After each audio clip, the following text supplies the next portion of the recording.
Good afternoon, everyone. This conference is ready to begin. My name is Karen Broadsard, and I'm Director of Intergovernmental Operations at Natural Resources Canada, and I'll be your MC. Before we begin, I would like to acknowledge that the land on which Charlottetown sits is part of the unceded traditional territory of the Mi'kmaq people who have occupied this land for over 12,000 years.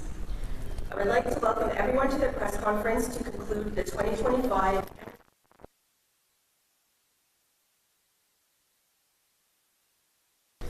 Thank you for taking the time to join us today, and a big thanks to the government of Prince Edward Island for their hospitality. The EMNC is an annual gathering of federal, provincial, and territorial ministers responsible for energy and mining portfolios. Shared priorities for collaborative action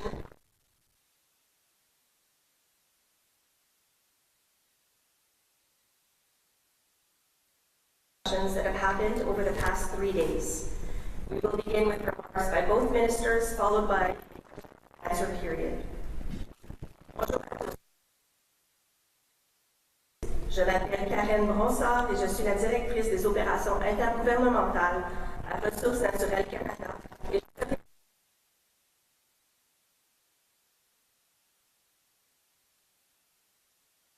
Partie du territoire traditionnel non cédé du peuple mi'kmaq qui occupe cette île depuis plus de 12 000 ans.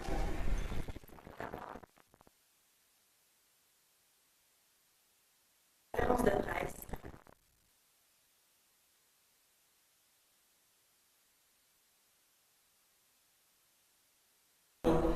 Je vous remercie d'avoir pris le temps de vous joindre à nous aujourd'hui et un grand merci au gouvernement de l'île du Prince-Édouard pour son hospitalité. CMEM est une rencontre annuelle des ministres fédéraux. C'est une occasion pour les ministres de discuter de leurs priorités de collaboration dans le développement énergétique et minier au pays. Le but de cette conférence de presse est de vous donner une mise à jour sur les discussions productives qui ont eu lieu au cours des 3 derniers jours. Nous commencerons par les remarques des 2 ministres, suivies d'une période de questions et réponses. J'aimerais souhaiter la bienvenue à l'honorable Tim Hodgson, ministre de l'Énergie et des Ressources naturelles du Canada. I would like to introduce the Honorable Hodgson, Canada's Minister of Energy and Natural Resources. Good afternoon, everyone. Bonjour. I want to begin by acknowledging the current wildfire situation in Manitoba, and particularly those from Snow Lake and Garden Hill who have been evacuated. The Canadian Armed Forces are on the ground assisting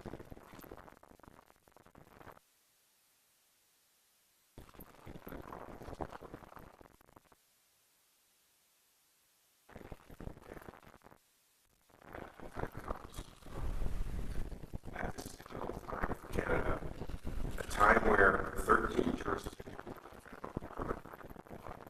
have not seen my lifetime. Share my first energy and mines conference as Federal Minister of Natural Resources. Thank you to all my co-chairs, all my colleagues, for hosting this event here in the birthplace of Confederation.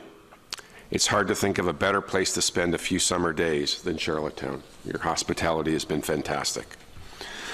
Over the past few days, federal, provincial, and territorial partners came to the table for honest, forward-looking discussions.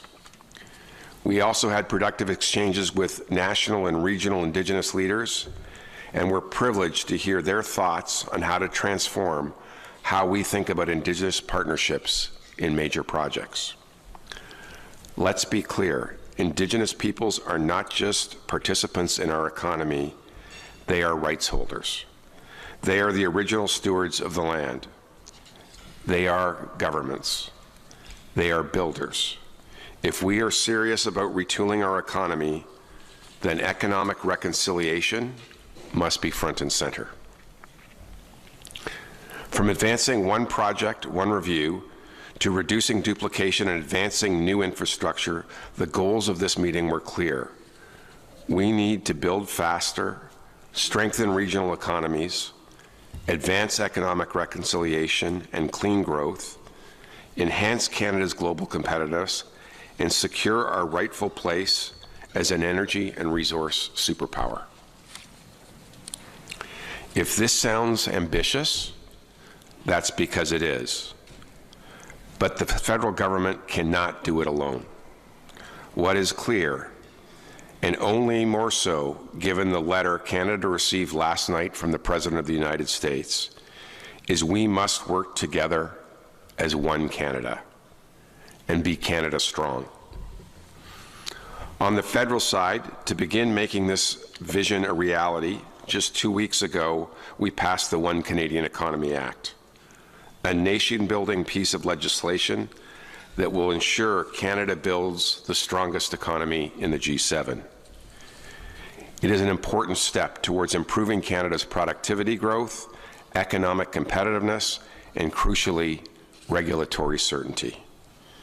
That is an imperative, and an urgent one at that.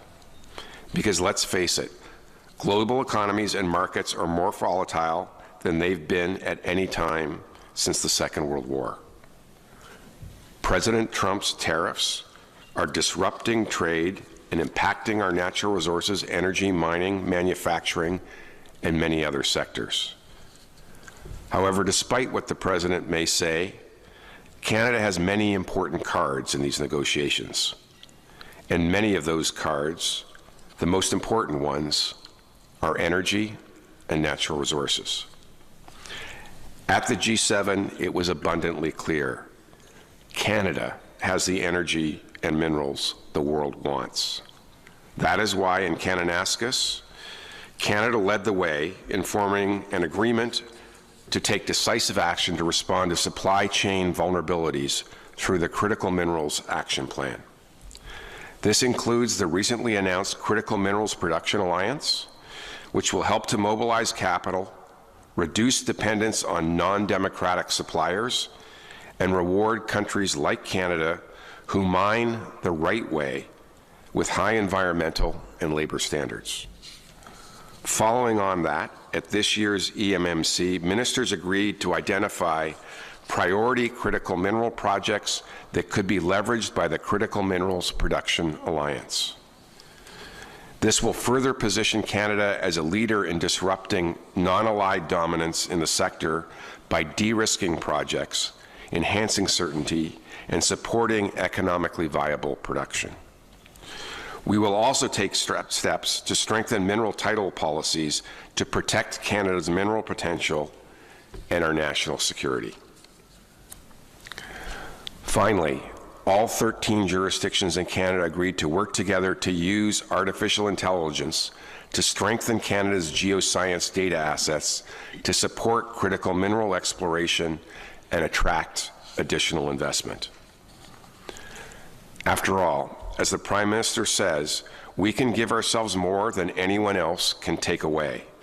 And that starts with the minerals beneath our feet.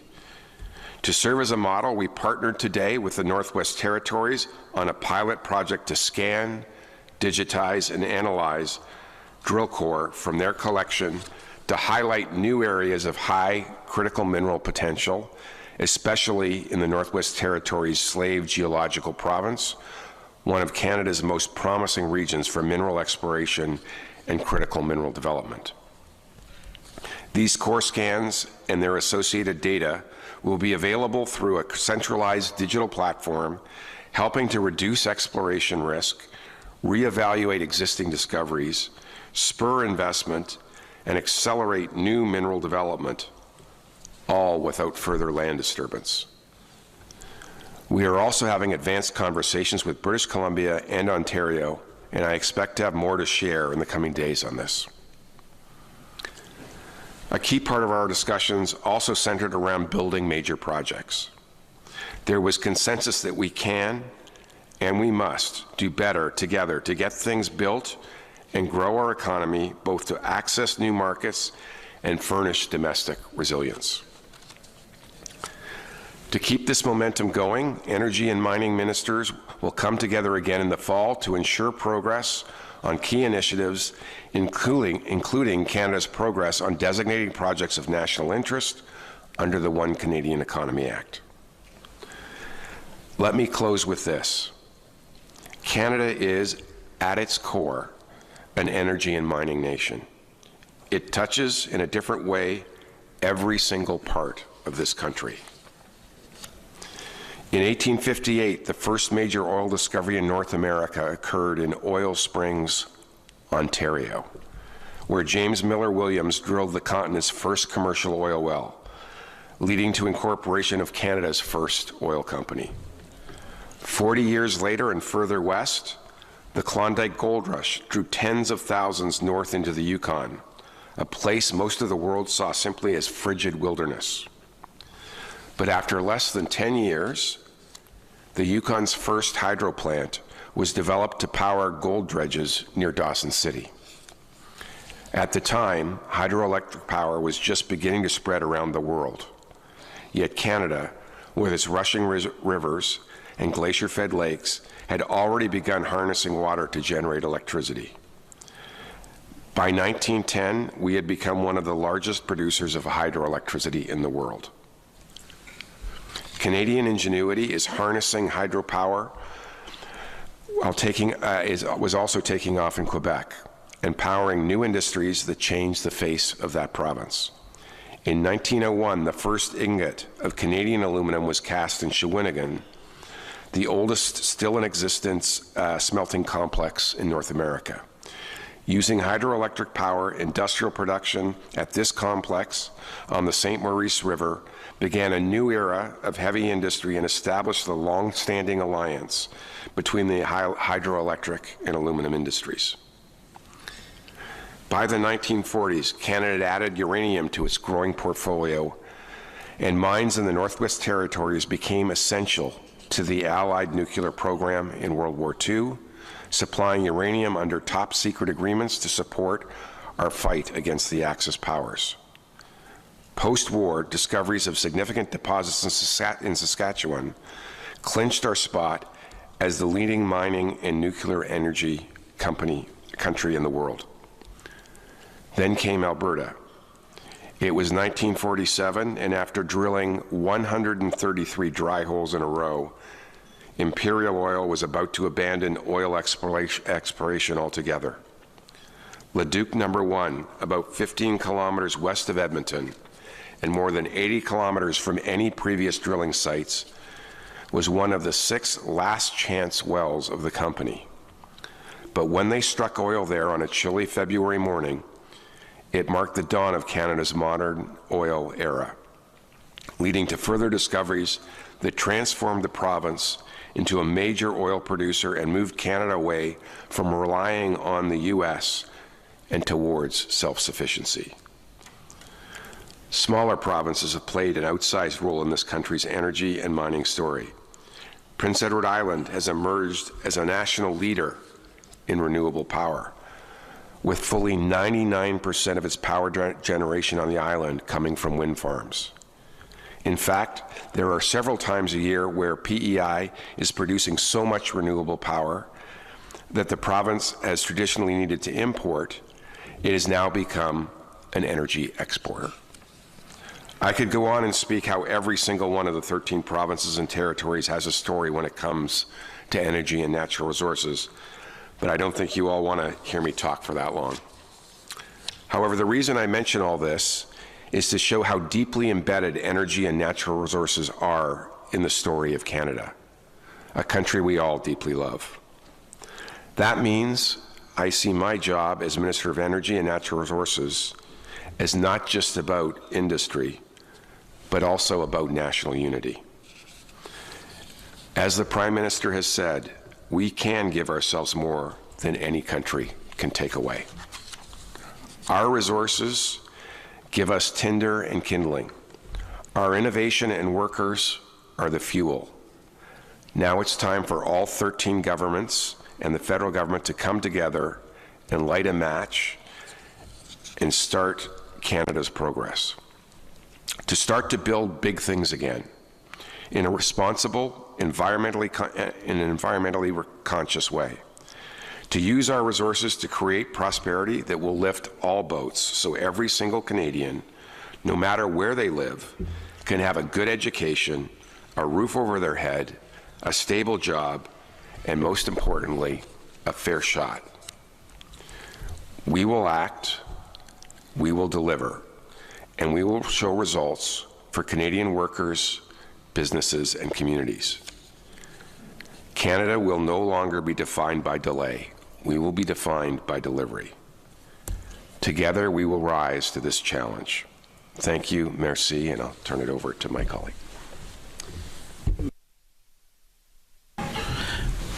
Merci beaucoup, Monsieur Ministre. Thank you, Minister Hodgson. Thank you to my counterparts across the country for spending this time in Prince Edward Island. Securing the future of Canada's energy and mine sectors is an important goal. I know we made some progress here in Charlottetown in the last few days. Having the opportunity to welcome you all to the province has been a pleasure, especially at a time when securing Canada's energy and mining sectors is top of mind. As I said at the top of the conference, PEI is a unique destination jurisdiction around mining and energy. Our province has 0 active mines, nor do we extract any critical minerals. However, mining is key to the economy of all 3 of our Atlantic neighbours and the rest of the country.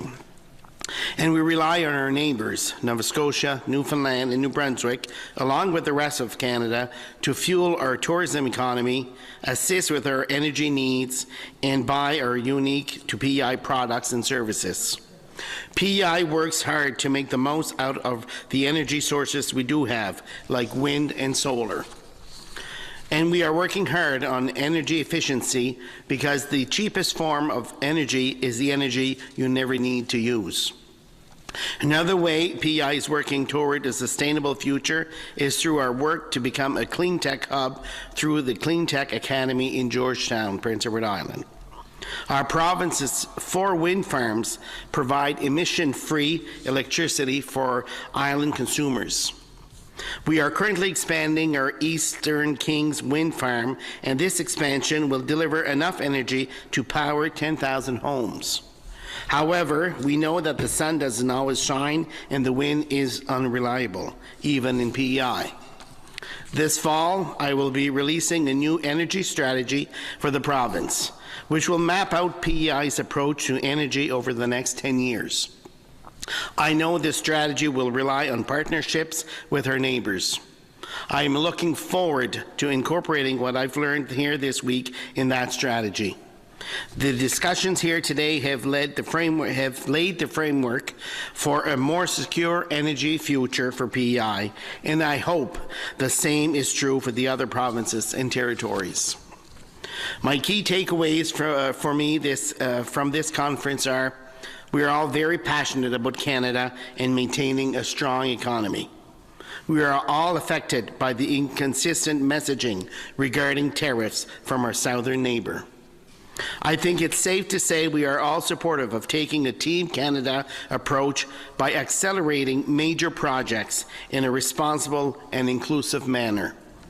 Advancing these projects will help Canada reach new markets and strengthen energy security, affordability, and reliability for all Canadians. We will work together to advance shared priorities and position Canada's energy and mining sectors as global leaders.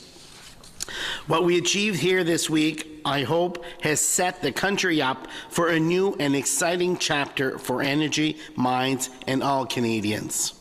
I'm looking forward to the upcoming year and to seeing you all again in the Northwest Territories, who will be hosting EMMC 2026. Thank you. Thank you, Ministers. We will now turn to the media Q&A portion of the press conference. We will start with questions and answers from media on site, and then we will move to those joining virtually. If there are any registered media online, please find the media moderator in the chat section. That's media moderator. Please let us know your name and outlet in the chat, and we will put you in the queue for questions. And I now invite the media in the room to approach the microphone and ask questions. Please provide your name and outlet. There will be one question and one follow-up per person. Nous passons maintenant à la portion questions-réponses de la conférence de presse en débutant avec les médias sur place, suivis de ceux en ligne. S'il y a des médias inscrits en ligne, veuillez trouver la modératrice des médias dans la section discussion. C'est modératrice des médias. Veuillez indiquer votre nom et le nom de votre média dans la section clavardage et nous vous mettrons dans la file d'attente pour les questions. J'invite maintenant les journalistes sur place à venir au micro et poser leurs questions. Veuillez préciser votre nom et le nom du média que vous représentez. Nous procéderons avec une question et un suivi par personne.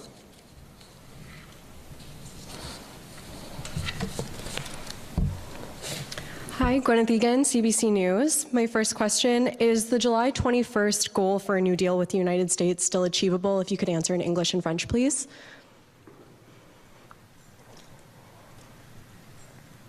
Je m'excuse, mais mon français n'est pas bien. Peut-être je répondais en anglais. My understanding is, based on what I have seen the Prime Minister say, is that we're now focused on the August 1st deadline. The President continues to be somewhat unpredictable in his approach to negotiations, but I believe we are now focused on August 1st as the deadline.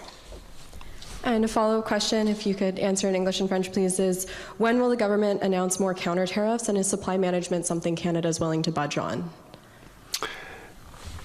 So I've been here for the last 3 days working with my colleagues in the Energy and Natural Resources Conference. I have not been in conversations with my colleagues who are leading the negotiations with the United States. I think it would be better to ask the Prime Minister or Minister LeBlanc, who are leading those negotiations.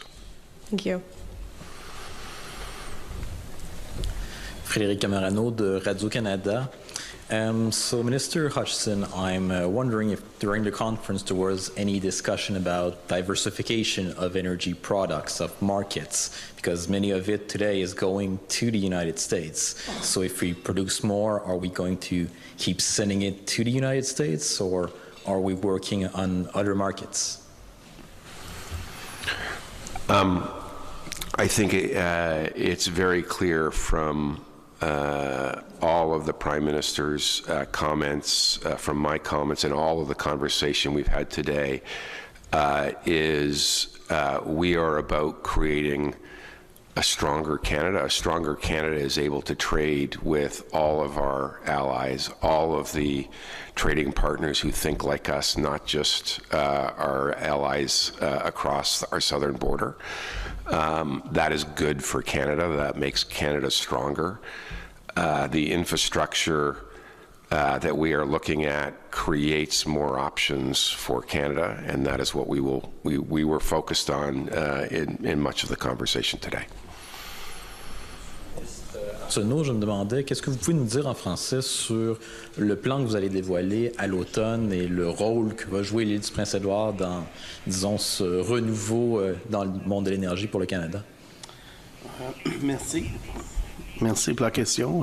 Comme vous savez, on va dévoiler en réalité 2 plans. Alors, dans le plan sur la revue qu'on va dévoiler d'ici quelques semaines, et aussi le plan stratégique à l'automne. Alors, on va être en mesure de dévoiler bien des éléments où on va se repositionner pour s'assurer qu'on ait l'électricité à l'île du Prince-Édouard qui est fiable, et aussi qu'on va être en mesure de dévoiler tout ce que le futur nous apporte ici avec l'électrification qu'on veut faire avec les différents projets qu'on a. Ça fait qu'on va être, on est en train de réaligner, si tu veux, et moderniser ce qu'on est en train de faire ici à l'île du Prince-Édouard. Alors, on est très content de pouvoir partager ces 2 plans-là, et à l'automne, on va être en mesure de dévoiler la partie entière de ce qu'on va faire dans les prochaines années. Merci beaucoup. Merci. Good afternoon. Stu Neepy from The Guardian. I guess a question for Minister Hodgson. So in talk of the major projects, the nation-building projects, are there some or any projects that are sort of at the top of the list at this stage in the discussions? And can you elaborate beyond making regulatory compliance easier, whether the federal government plans to fund any of these projects? So we are very much in the consultation stage right now with our colleagues in the 13 provincial governments who have perspectives on major projects, with First Nations partners who have perspectives on potential projects, and with proponents on potential projects. There is no specific or ranked order list today. What I could tell you is the projects that come to the top of the list when you sort them by our 5 criteria are likely to be the ones that would be getting designated earlier rather than later. And so I would go back to the 5 criteria laid out in the Act and that were agreed to by the Prime Minister and the 13 provinces and territories as if you have something in mind, run it against those 5 criteria, and that should give you an idea of where we are in things. Okay, I guess a question for Mr. Arsenault. Some time ago, your predecessor in your current portfolio had mused about a public utility that would be island-wide. Is that still something that's being considered? As I I guess mentioned in French, that we will be coming out with an energy review, and also the strategy, the blueprint will be released in the fall, and all those that information will be released at that time. So at this stage, I'm reading the documents and analyzing the documents, and we're sharing with staff and the expertise, and that information will be made available as soon as release those documents. Thank you. Turning now to virtual questions. On continue avec les questions virtuelles. Adam Harris, New Brunswick Telegraph Journal. Hi, yeah, Adam Harris with the New Brunswick Telegraph Journal. Minister Hodgson, I wanted to know when the federal government wants to see a submission from the eastern provinces on the proposed Eastern Energy Partnership. What does that timeline look like, and what do you want to see as part of that submission? So the Eastern Energy Partnership is an initiative of the 5 eastern provinces, the 4 Atlantic provinces and Quebec. It's received a fair amount of discussion. There are potential proponents behind that, and they are working on that. When they are ready to bring forward a proposal, we'll evaluate it against the 5 criteria. And if you're asking what we would like to see, if the proponents would like the project designated, we would need to see it stack up well against the 5 criteria. Thanks. And then maybe just a follow-up on that, but then a second question, is it private proponents? But then also I wanted to ask, before the election, you were the chair of Hydro One. As part of this Eastern Energy Partnership, New Brunswick's pitching the potential of a second nuclear reactor at Point Lepreau. I wanted your thoughts on that, specifically if you welcome the idea of new nuclear in Atlantic Canada. I don't, sure. We did talk about that during the conference. I don't think it's up to the federal government to decide whether they welcome the idea of nuclear power in New Brunswick. I think that's up to New Brunswick and the New Brunswick proponents to decide. What I would say is Canada has been a leader in nuclear energy. There are other provinces in Canada that are actively pursuing world-leading new builds in the nuclear area.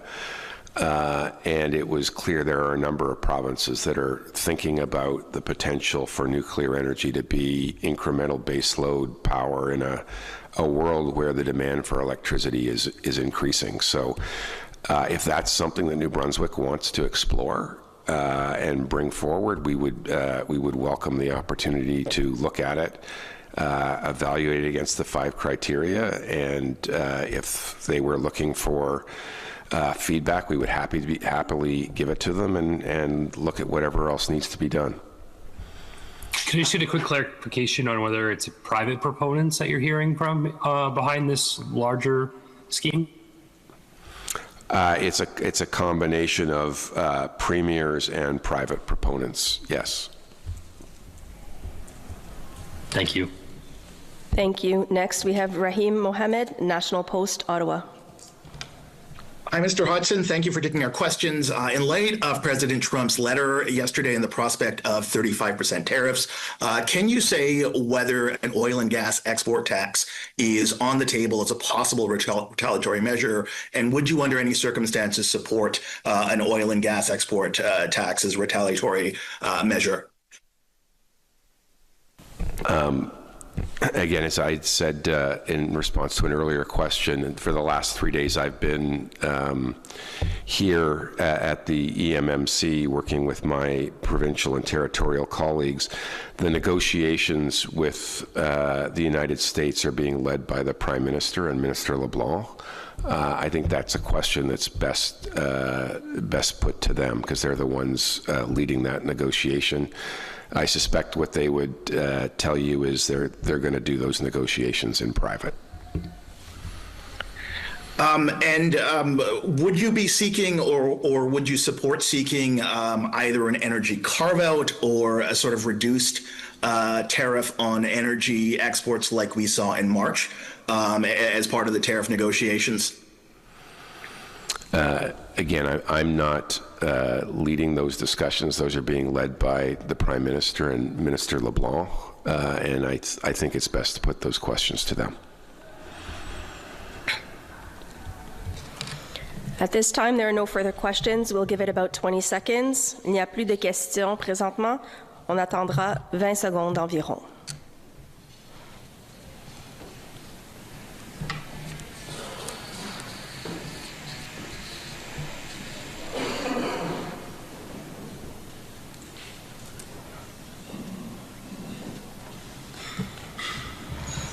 That concludes the event. Thank you very much for participating. For any further questions, please contact NRCan Media Relations. Coordinates will be added to the online chat. Have a great day. L'événement est maintenant terminé. Merci beaucoup d'avoir participé. Si vous avez d'autres questions, veuillez communiquer avec l'Unité des relations avec les médias de Ressources naturelles Canada. Les coordonnées seront ajoutées dans la section de clavardage en ligne. Bonne journée à tous.